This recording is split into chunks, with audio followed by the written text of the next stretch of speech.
Habari za asubuhi.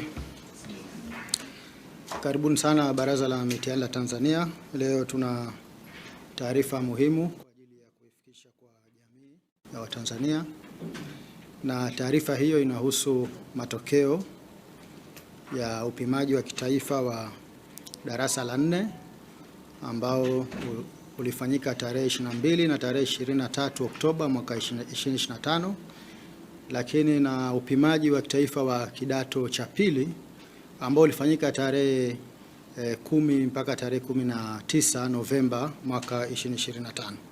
Sasa baraza limeidhinisha rasmi kutolewa kwa matokeo hayo.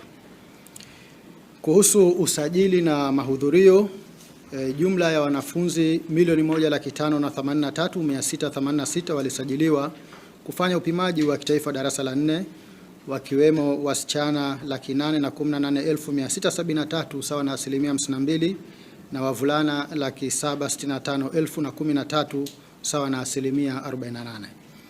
Mahudhurio katika upimaji wa darasa la 4 yalikuwa asilimia 94 sawa na wanafunzi 1,490,377 katika shule za msingi 20,508. Aidha, wapo wanafunzi 93,309 sawa na asilimia 6 hawakufanya upimaji huu pamoja na kuwa walisajiliwa.